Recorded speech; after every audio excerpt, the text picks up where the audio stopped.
बिस्मिल्लाहिर्रहमानिर्रहीम। अस्सलाम वालेकुम स्टूडेंट्स, उम्मीद है आप खैरियत से होंगे। आज की वीडियो में हम class 9th maths Punjab text book board chapter number 8 को स्टार्ट करने जा रहे हैं। स्टूडेंट्स, इस चैप्टर में हमें सिर्फ एक ही रिव्यू एक्सरसाइज दी गई है जिसको हमने सॉल्व करना है। बाकी पूरे के पूरे चैप्टर को हमने रीड करना है और इसके अंदर से डेफिनेशंस आ सकती हैं, इसलिए इनको पढ़ना ज़रूरी है। और ऑब्वियसली जब तक हम इसको समझेंगे नहीं तब तक हम इसकी रिव्यू एक्सरसाइज को नहीं कर सकेंगे। तो हमारे चैप्टर का नाम क्या है? लॉजिक। अब लॉजिक क्या होती है? ऐसी बात, ऐसी अक्लमंदाना बात जिसके पीछे कोई ना कोई रीज़न बताया जाए और उस स्टेटमेंट को प्रूव किया जाए, उस बात को प्रूव किया जाए, तो इसको क्या कहते हैं? लॉजिक कहते हैं। अब यहाँ पे इंट्रोडक्शन में हमें इसकी डेफिनेशन भी दी गई है, यानी इसकी तारीफ दी गई है कि logic is a systematic method of reasoning. Logic क्या है? एक निज़ामी तरीका है, एक सिस्टमेटिक मेथड है ऑफ रीजनिंग, सोचने का तरीका है। दैट इनेबल्स, जो काबिल बनाता है one two interpret the meaning of statement.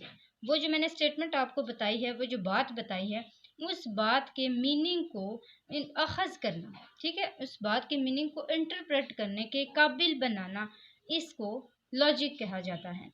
अब ये एक बात है। उसके साथ ही दूसरी क्या बात बताई गई है कि एग्जामिन देयर ट्रुथ, उसके ट्रुथ को भी बनाना है, बताना है, और साथ ही डिड्यूस न्यू इंफॉर्मेशन, और नई इंफॉर्मेशन को निकालना है फ्रॉम एग्जिस्टिंग फैक्ट्स, जो पुराने हकाइक होंगे उनमें से। ठीक है, अब ये तीन बातें होंगी। पहले हम इंटरप्रेट करेंगे मीनिंग को उस स्टेटमेंट के, दूसरे हम उसके ट्रुथ को बताएंगे, और तीसरा हम नई इंफॉर्मेशन को निकालेंगे पुरानी इंफॉर्मेशन से, यानी कि एग्जिस्टिंग पुरानी फैक्ट से, अब पुराने हकाइक से। तो आगे यहाँ से लेके यहाँ तक इसकी डेफिनेशन हो गई। आगे हम इसको पढ़ते जाते हैं। इसमें क्या क्या आता है कि लॉजिक प्लेज आ की रोल, लॉजिक बहुत अच्छा किरदार अदा करता है इन प्रॉब्लम सॉल्विंग। प्रॉब्लम सॉल्विंग का क्या मतलब होता है? कोई भी प्रॉब्लम, कोई भी मसले को हल करना, और साथ ही उसके आगे से डिसीजन मेकिंग को बताना, यानी कि फैसले बताना और प्रॉब्लम्स को हल करना, इन सारों को हम लॉजिक के अंदर पढ़ते हैं। अब आगे उन्होंने थोड़ी सी एग्जांपल्स भी दी हैं कि we generally use logic in our daily life. हम अपनी आम रूटीन डेली लाइफ में इसको यूज़ करते हैं। कैसे यूज़ करते हैं? वाइल इंगेजिंग इन मैथमेटिक्स, खास तौर पे मैथ्स के अंदर। फॉर एग्जांपल वी ऑफन, हम अक्सर क्या करते हैं? Draw general conclusions from a limited number of observation और एक्सपीरियंसेस। हम क्या करते हैं? थोड़े से लिमिटेड, महदूद नंबर से क्या करते हैं? ऑब्जर्वेशंस निकालते हैं, एक्सपीरियंस निकालते हैं, तजर्बे निकालते हैं। अब उसमें से जैसे अब मैं आपको छोटी सी एग्जांपल देती हूँ पहले, फिर हम इनकी एग्जांपल को पढ़ते हैं। जैसे मैं अपनी बात करती हूँ कि अगर मैं इंजेक्शन लगवाऊँ तो मुझे वो नहीं सूट करता, मुझे रिएक्ट हो जाता है उससे। अब ये बात मैंने कैसे अखज़ की, मैंने इसका कैसे नतीजा निकाला? क्योंकि मैंने एक दो दफ़ा इंजेक्शन लगवाया तो मुझे रिएक्ट हुआ, और तीसरी दफ़ा मैंने नहीं लगवाना चाहा क्योंकि मुझे पता है मुझे रिएक्ट हो जाता है। अब ये जो बात है, ये कि हमने पहले दो दफ़ा एक्सपेरिमेंट किया है और फिर हमने तीसरी दफ़ा उसका रिजल्ट निकाला है कि ऐसा होता है, तो इसको क्या कहा जाता है? इसको इंडक्शन कहा जाता है। ये एक लॉजिक है। ये लॉजिक की आगे से एक किस्म की टाइप्स हैं, इंडक्शन और डिडक्शन। ठीक है, अब ये जो मैंने आपको एग्जांपल दी है इंजेक्शन वाली, ये क्या है? ये लॉजिक की एग्जांपल में दी गई है, और लॉजिक की एग्जांपल के आगे से भी उन्होंने बताया है कि ये इनकी डिफरेंट टाइप्स भी हैं एग्जांपल्स के अंदर ही।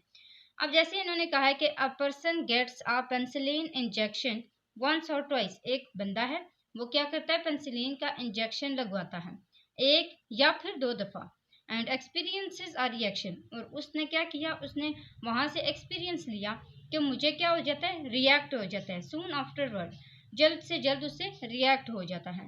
ही generalises that he is allergic to penicillin, कि क्या हो जाती है? उसको एलर्जी हो जाती है ये वाला इंजेक्शन लगवाने से।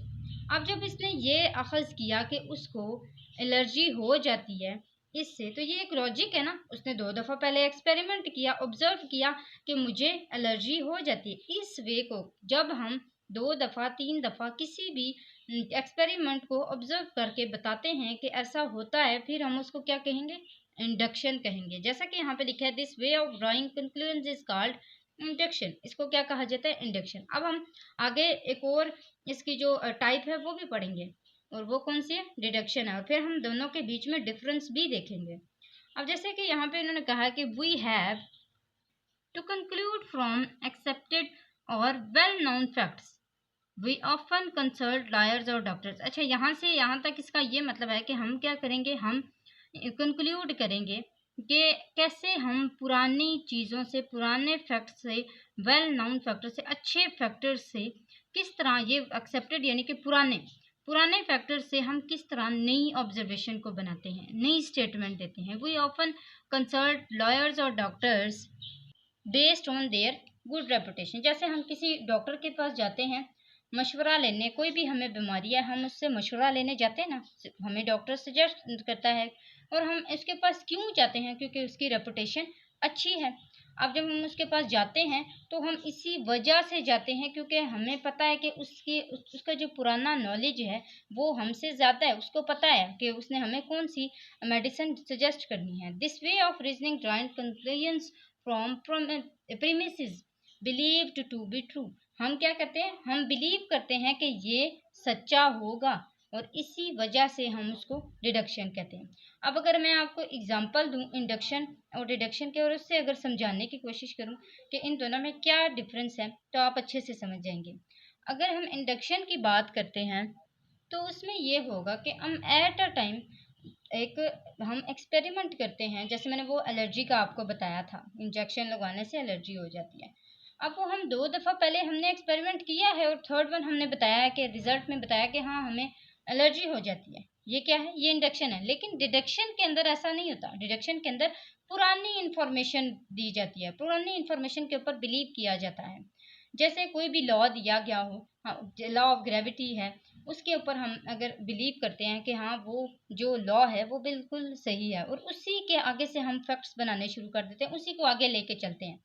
यानी कि वो लॉ तो पहले से बना हुआ है ना, अब उसके आगे से अगर हम फर्दर इंफॉर्मेशन उसके अंदर डालना चाहें तो वो डिडक्शन के अंदर आएगा। जबकि जो इंडक्शन है उसके अंदर ऐसा नहीं होता, उसके अंदर एक नई इंफॉर्मेशन हमें बनानी पड़ती है, और वो भी हम एक्सपेरिमेंट खुद करते हैं, नई इंफॉर्मेशन बनाते हैं। और जो डिडक्शन है उसके अंदर लॉ बना हुआ है, और उसके आगे से हम फर्दर इंफॉर्मेशन इंक्लूड कर रहे हैं उसके अंदर। तो ये डिडक्शन हो गया। जैसे इन्होंने एक एग्जांपल भी हमें दी है यहाँ पे कि one usual example of deduction is all man are mortal. सारे मैन क्या हैं? फानी हैं, सब ने मरना है। अब ये एक इंफॉर्मेशन सबसे पहले एग्जिस्ट करती है, और फिर हम उसके आगे से मजीद कह रहे हैं कि वी आर मैन, हम भी इंसान हैं, therefore we are also mortal. तो क्या होगा? हम भी मॉर्टल हैं, हम भी फानी हैं। अगर सारे आदमी फानी हैं तो हम भी क्या हैं? हम भी इंसान हैं, हम भी फानी हैं। ये हमने आगे से खुद डिडक्ट किया है, और ये इन्होंने पहले से एक्सेप्टेड इंफॉर्मेशन दी हुई थी। तो ये यहाँ तक जो है ये डिडक्शन की एग्जांपल होगी, और जो पीछे वाली एग्जांपल एलर्जी वाली एग्जांपल थी वो कौन सी एग्जांपल है? वो इंडक्शन की एग्जांपल है, और इसी के अंदर आप लॉजिक को भी लिख सकते हैं। तो यहाँ तक हमारे पास 2 टाइप्स ऑफ लॉजिक और लॉजिक क्लियर हो चुका है। नेक्स्ट आते हैं स्टेटमेंट की तरफ।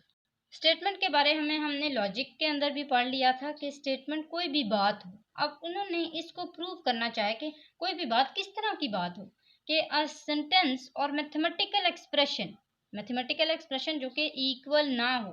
ठीक है, वो लाजमी नहीं है कि वो वाला मैथमेटिकल एक्सप्रेशन हो जो इक्वल हो, नहीं, वो इक्वल ना हो, ना भी हो।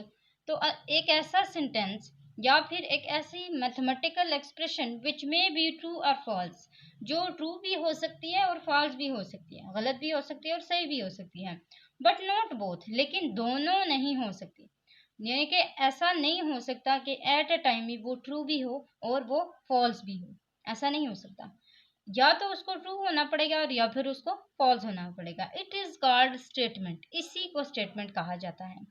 This is correct so far as mathematics and other sciences are concern, कि ये जो स्टेटमेंट की डेफिनेशन है ये मैथमेटिक्स के लिए और बाकी साइंसेज जैसे कि फिजिक्स, केमिस्ट्री, इन सब के लिए ये बिल्कुल ट्रू है, ये जो हमने बात की है। फॉर इंस्टेंस, एग्जाम्पल के मिसाल के तौर पे एग्जाम्पल इसकी यहाँ पे दी गई है कि the statement A is equal to B. हम कहते हैं कि एक स्टेटमेंट है जिसमें ए बी के इक्वल है, कैन बी आइदर ट्रू और फॉल्स। इसमें क्या है? कि या तो ये ट्रू होगी या ये फॉल्स होगी। ऐसा नहीं हो सकता कि ये ट्रू भी हो और ये फॉल्स भी हो। सिमिलरली यहाँ तक आपने इसमें लिख लेना, आगे इसको समझ लें। सिमिलरली साथ ही साथ एनी फिजिकल और chemical theory can be either true और फॉल्स। अब जैसे आप केमिस्ट्री में या फिजिक्स में कोई भी थ्योरी पढ़ रहे हैं तो या तो वो गलत है या फिर वो सही है। ऐसा नहीं हो सकता कि वो गलत भी हो और सही भी हो। हाउएवर इन स्टैटिस्टिकल ये स्टैट्स के सब्जेक्ट्स हैं, सोशल साइंसेज हैं, जैसे साइकोलॉजी हो गया, सोशियोलॉजी हो गया, इस तरह सारे जो सब्जेक्ट्स हैं, it is sometimes impossible to divide all statement into two mutually exclusive classes। ऐसा नहीं है कि उनके अंदर क्लासेस बना दी जाए कि सिर्फ ट्रू और सिर्फ पॉसिबल, ये इम्पॉसिबल है कि वो ट्रू हो या फिर फॉल्स हो, और भी हो सकता है कुछ। सम स्टेटमेंट्स में भी फॉर इंस्टेंस अनडिसाइडेड, और कुछ स्टेटमेंट्स ऐसी भी हो सकती हैं जो ट्रू फॉल्स के अंदर ना हो बल्कि वो अनडिसाइडेड हों, वो डिसाइड ही ना हुआ हो कि ये ट्रू है या फिर वो फॉल्स है। तो नेक्स्ट हमें इन्होंने कहा है कि दो चीज़ें दी गई हैं कि हेयर, ये भी हम पढ़ लेते हैं कि we can think of mathematical statement as a unit of information that is either accurate और इनएक्यूरेट। ऐसा भी हो सकता है कि मैथमेटिकल कुछ स्टेटमेंट ऐसी हैं जो बिल्कुल करेक्ट हैं और कुछ स्टेटमेंट ऐसी हैं जो इनएक्यूरेट हैं, यानी कि वो गलत हैं। अब यहाँ पे here we discuss some examples, कुछ एग्जांपल्स दी गई हैं कि मैथमेटिकल स्टेटमेंट्स की कि दैट आर ऑल ट्रू, ये सारी के सारे ट्रू हैं। और जो नेक्स्ट हैं वो यहाँ पे हम कहेंगे कि further we discuss some examples of mathematical statement that are all false, सारी की सारी गलत हैं। एक एक हम पढ़ लेते हैं इसमें कि for a non zero real numbers x and integers m and n we have x raised to power m dot x raised to power n is equal to x raised to power n plus n। अब ये यहाँ पे क्या use किया है गया है, यहाँ पे प्रोडक्ट रूल यूज करके ये हमेशा ट्रू ही रहेगा। क्यों ट्रू रहेगा? क्योंकि ये यहाँ पे प्रोडक्ट रूल यूज करके डॉट को प्लस में पावर में चेंज किया गया है और इसको m प्लस n बना दिया गया है। इसी तरह अगर हम कहें कि sum of measures of the interior, सारे इंटीरियर एंगल्स को प्लस करने से हमेशा ट्रायंगल 180 डिग्री का बनता है। तो ये जो कुछ स्टेटमेंट्स हैं मैंने आपको बता दी हैं। इसी तरह sum of two odd integers is an even integer, जब भी हम दो ऑड नंबर्स को आपस में प्लस करते हैं तो हमेशा हमारे पास आंसर इवन में ही आता है। आप बेशक इसमें देख भी सकते हैं खुद से एग्जाम्पल करके। अब यहाँ पे देखें, जैसे मैंने आपको बताया कि सारे के सारे फॉल्स हैं। 4 + 3 7 होता है, यहाँ पे इन्होंने 8 लिखा है, ये हमेशा रॉन्ग होगा। z is the subset of whole number, यानी कि integer is the subset of whole number, ये उल्टा लिखा हुआ है, होल नंबर सबसेट होता है इंटीजर का, तो ये भी हमेशा गलत रहेगा। All isosceles triangles are equilateral triangle, ऐसा नहीं होता। इक्विलेटरल ट्रायंगल, इक्विलेटरल ट्रायंगल अपनी ट्रायंगल जिसकी सारी साइड्स इक्वल होती हैं वो इक्विलेटरल ट्रायंगल होता है। जिसकी दो साइड्स सेम हो, एक डिफरेंट हो, इसको आइसोसेलेस ट्रायंगल कहा जाता है। तो ये भी हमेशा गलत ही रहेगा। नेक्स्ट हम पढ़ते हैं लॉजिकल ऑपरेटर्स को। अच्छा, ये जो क्वेश्चन है ना, ये हमने पहले 9th में भी ये कंप्यूटर में भी पढ़े हुए हैं। इसी तरह अब ये मैथ में भी आते हैं, पहले भी एक टाइम पे आते थे, फर्स्ट ईयर में आते थे, 9th-10th में वो नहीं थे देते। अब इन्होंने 9th-10th में इसी चैप्टर को डाल दिया हुआ है कि लॉजिकल ऑपरेटर्स कौन से होते हैं। अब इसमें क्या दिया जाता है, क्वेश्चंस भी दे दिया जाते हैं कि पी और क्यू, ये जो यहाँ पे सारे लिखे हैं, पी और क्यू का नॉट निकालें, पी और क्यू का एंड निकाल लें, पी और क्यू का और निकालें, प्लाइज निकाल लें, इक्विवेलेंट निकाल लें। ये सारी चीज़ें पी और क्यू की निकालने के लिए आप लोग दे सकते हैं। इसको हम पढ़ेंगे भी साथ साथ कि ये कैसे होते हैं। तो कहते हैं कि जो नॉट है ना, नॉट पी है, वो इस तरह लिखा जाता है, इसको इस तरह सिंबलाइज किया जाता है। अब वो कहते हैं कि हाउ टू बी रेड, इसको पढ़ेंगे कैसे, नॉट पी, इसको कैसे पढ़ेंगे, नॉट पी या फिर निगेशन ऑफ पी। अब इसके साथ हम ये निगेशन भी पढ़ लेते हैं, ये पहले वाले के साथ, कि if P is any statement, अगर पी कोई स्टेटमेंट है, जैसे हमने वहाँ पे स्टेटमेंट की डेफिनेशन पढ़ी थी कि अगर पी को हम कहें कि ये एक स्टेटमेंट है तो it's negation is denoted by, इसको इस तरह लिखा जाएगा। इसको रीड कैसे करेंगे, नॉट पी, इस तरह इसको लिखा जाएगा, इस तरह सिंबलाइज किया जाएगा और इस तरह पढ़ा जाएगा, not P.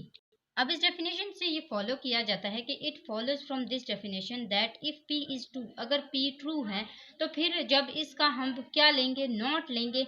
And if P is false then P is true, अगर वो ट्रू होगा तो फिर फॉल्स हो जाएगा और अगर फॉल्स होगा तो फिर ट्रू हो जाएगा। जैसे कि यहाँ पे देखें पी लिखा हुआ है और फिर नॉट पी लिखा है। अगर P का हम नॉट लेंगे तो ट्रू वाला फॉल्स हो जाएगा और फॉल्स वाला ट्रू हो जाएगा। इसी तरह आपको Q का भी दिया जाता है कि Q का नॉट निकालें।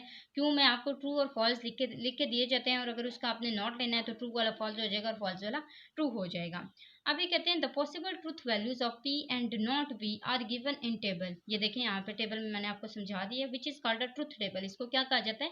इसको ट्रूथ टेबल कहा जाता है। कोई भी, अब आप देखेंगे ये निगेशन का भी बनेगा, ये एंड का भी बनेगा, ये और का भी बनेगा, सबका बनेगा। आप देखें ये सेकंड वाला, ये एंड है, इसका सिंबल इस तरह है, और ये हमेशा दो वैल्यूज के अंदर होता है, दो स्टेटमेंट्स के अंदर होता है, P और Q के दरमियान, P और Q, P एंड Q, और P एंड Q को इस तरह पढ़ा जाता है, P एंड Q।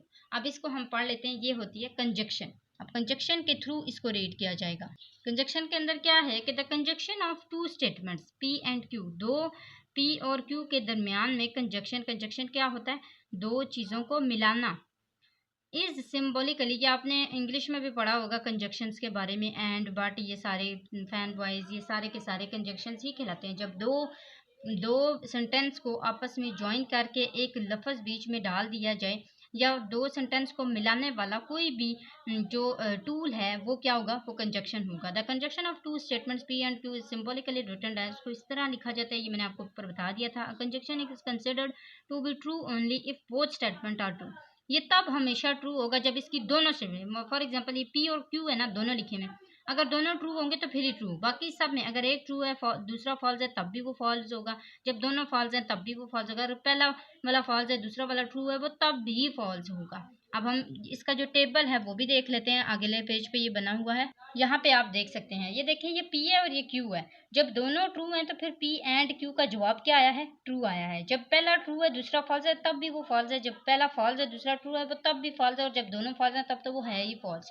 हमेशा वो तभी ट्रू होगा जब वो दोनों ट्रू होंगे, तब P एंड के अंदर, और वाले के अंदर, एंड वाले के अंदर। अब देखें तीसरा जो इसका कॉन्सेप्ट था लॉजिकल ऑपरेटर्स का, वो कौन सा था? वो और का था, वो पढ़ते हैं, वो इंग्लिश वाला और है। यहाँ पे आप देख सकते हैं ये और है, और इसका उल्टा जो वी होता है वो लिखा जाता है। ये सीधा वी है, और ये जो एंड वाला है इसको ए की तरह लिखा जाता है। इस तरह आप याद रखें, ए वाला एंड इस तरह लिखा जाएगा और वाला उल्टा हो जाएगा, ए, ये वी बन जाएगा। और पी यहाँ पे क्या है? और क्यू, पी और क्यू, इसको इस तरह पढ़ेंगे। अब इसको देखें, हम आगे पढ़ते हैं डिस जंक्शंस के अंदर, आइए पढ़ते हैं। यहाँ पे देखिए disjunction, the distinction of P and Q is symbolically, यहाँ पे क्या है? P और, ये क्या है? P और, सिंबॉलिकली रिटन एज P और Q, P और Q, इस तरह इसको पढ़ा जाता है। द डिस्टिंक्शन P और Q is considered to be true when एट लीस्ट one of the statement is, इसमें अगर कोई सी भी एक भी स्टेटमेंट इसकी ट्रू है तब ये ट्रू ही रहेगा, लेकिन अगर दोनों फॉल्स हैं ये तब फॉल्स होगा। यानी कि एक जो स्टेटमेंट है उसका ट्रू होना लाजमी है। जैसे कि आप टेबल पे देख सकते हैं कि जब दोनों ट्रू हैं वो तब भी ट्रू है, जब एक ट्रू है दूसरा फॉल्स है तब भी वो ट्रू है, जब पहला फॉल्स है दूसरा ट्रू है वो तब भी ट्रू है, लेकिन जब दोनों फॉल्स हुए हैं वो तब फॉल्स है। यहाँ पे जब हमने पीछे कंजक्शन पढ़ा था, जब एंड पढ़ा था, तो दोनों ट्रू थे तब ही वो ट्रू था, बाकी सारी सूरतों में वो फॉल्स था। लेकिन यहाँ पे वो एक ट्रू होने के ऊपर भी ट्रू है, सिर्फ दोनों के फॉल्स होने पर वो फॉल्स है। नेक्स्ट करते हैं इम्प्लीकेशंस को। इम्प्लीकेशंस को इस तरह लिखा जाता है, इम्प्लाइज जिसको कहा जाता है, ये इम्प्लाइज का निशान है, P implies Q, if P then Q, इस तरह भी इसको पढ़ सकते हैं, और P इम्प्लाइज Q इस तरह भी इसको पढ़ सकते हैं। ये ज़्यादा इजी है, P इम्प्लाइज Q। अब आते हैं इम्प्लीकेशन की तरफ, इसके अंदर क्या लिखा हुआ है इसको पढ़ते हैं कि इम्प्लीकेशन और कंडीशनल, इसको कंडीशनल भी कहा जाता है। अ कंपाउंड सेंटेंस, जब दो स्टेटमेंट्स के अंदर of the form if P then P Q और P implies Q also written as P implies Q is called a conditional. जब दो स्टेटमेंट्स के बीच में इम्प्लाई का निशान हो, जब एक स्टेटमेंट दूसरे स्टेटमेंट को बना रहा हो, तो फिर उसको क्या कहा जाता है? या कंडीशनल या फिर इम्प्लीकेशन कहा जाता है। अब यहाँ पे देखें, P is called antecedent, P को क्या कहा जाता है? एंटीसीडेंट कहा जाता है, और हाइपोथेसिस कहा जाता है, और Q को क्या कहा जाता है? कॉन्सिक्वेंट और कंक्लूजन कहा जाता है। यानी कि P is the antecedent of Q, इसी तरह Q is the conclusion of P, इस तरह आप इसको पढ़ सकते हैं। देखिए यहाँ पे P और Q ट्रू जो जब थे तो फिर ट्रू हो गए, जब ट्रू फॉल्स थे तब फॉल्स हो गए, जब फॉल्स ट्रू थे तब ट्रू हो गए, और जब फॉल्स थे तब ट्रू हो गए हैं। P इम्प्लाइज, P Q के ऊपर इम्प्लाइज कर रहा है ना। अब इसमें ये होता है कि जब P वाला ट्रू, पहला वाला ट्रू हो, तो फिर हमेशा क्या रहता है? वो यानी कि जब दोनों ट्रू होते हैं तो वो ट्रू रहता है, और जब पहला ट्रू और दूसरा फॉल्स हो तो फिर वो फॉल्स रहता है, और जब फॉल्स और ट्रू हो यानी कि पहला फॉल्स है तो फिर भी वो ट्रू रहेगा, और जब फॉल्स दोनों देखें स्टार्ट वाले दोनों जब फॉल्स है ना तो फिर वो ट्रू है, जब पहला ट्रू है दूसरा फॉल्स है तब वो फॉल्स है, और दोनों ट्रू होने की सूरत में वो ट्रू ही रहेगा। तो ये आपने इस तरह टेबल्स को याद कर लेना है ताकि जब भी आपके पास इस तरह की कंडीशंस आए तो आप उसको एटलीस्ट सॉल्व कर सकें क्वेश्चंस को। नेक्स्ट इसके जो फिफ्थ पार्ट है वो है बाई कंडीशनल, उसको पढ़ते हैं। बाय कंडीशनल के अंदर हम पढ़ेंगे इक्विवेलेंट के बारे में। इक्विवेलेंट पे दोनों साइड पे एरोज लगाया जाता है, जबकि इम्प्लाइज में एक एरो लगाया जाता है, इम्प्लाइज आगे की तरफ आना। अब is equivalent to if and only if. अब इसको इक्विवेलेंट भी पढ़ा जा सकता है और इफ एंड ओनली इफ भी पढ़ा जा सकता है कि P is if and only if Q and P is equivalent to Q। अब इसको पढ़ते हैं बाय कंडीशनल। यहाँ पे आप देखें bye conditional, the statement P implies Q and Q implies P is shortly written as P biconditional या फिर is equivalent to Q and it is called biconditional और equivalence। अब इसमें ये होता है कि जब हम P को Q से इम्प्लाइज करते हैं और Q को P से इम्प्लाई करते हैं और फिर उन दोनों को जो आंसर आता है उसका एंड ले लेते हैं तो वो आंसर बनाता है P इक्विवेलेंट टू Q का। यहाँ पे देखें P और Q सबसे पहले दो स्टेटमेंट आपको दे दी जाएंगी। अब उनमें से आपने ये वाला आंसर निकालना है। इस आंसर को निकालने के लिए पहले आपको ये दो आंसर निकालने पड़ेंगे। P इम्प्लाइज Q लें इन दोनों का और फिर Q इम्प्लाइज ले लें इन दोनों का। जब आप इन दोनों के आंसर ले लेंगे फिर आपके पास ये दो आंसर आ जाएंगे। अब आप इन दोनों का ये जो इक्विवेलेंट है वो निकाल लें। यहाँ पे आप देखेंगे कि ट्रू ट्रू ट्रू है, ये असल आपकी जो फाइनल लुक है ना इसकी वो ये वाली है कि ट्रू ट्रू ट्रू है, फॉल्स ट्रू फॉल्स है, ट्रू फॉल्स फॉल्स है, ट्रू ट्रू ट्रू है। दोनों ट्रू होने पे हमेशा वो ट्रू हो रहा है, और जब पहला फॉल्स है तो फिर वो फॉल्स हो रहा है, और जब ट्रू फॉल्स है तब भी वो फॉल्स है। यानी कि एक के भी जो फॉल्स है ना वो होने पे वो फॉल्स ही रहेगा। दोनों जब ट्रू होंगे तब वो हमेशा क्या होगा, ट्रू होगा। तो ये आपको यहाँ पे बताया गया। ये जो सिक्स्थ है ये यहाँ पे थोड़ी सी फर्दर इंफॉर्मेशन बताने के लिए कि conditions related with a given condition, कि वो कंडीशनल जो हैं वो जो आपको कंडीशनल दी गई हैं उनके साथ कैसे रिलेट करें, उनके साथ उनका क्या ताल्लुक है। अगर P और Q with the statements and P implies Q be a given conditional then ये आपको ना ये तीन स्टेटमेंट दिए गए। Q implies Q is called the converse of P implies Q। जैसे यहाँ पे हमने बोला था कि Q implies Q, जब Q implies P हम लेंगे और P implies Q लेंगे और उनका एंड लेंगे तब हमारे पास P और इक्विवेलेंट आएगा Q के।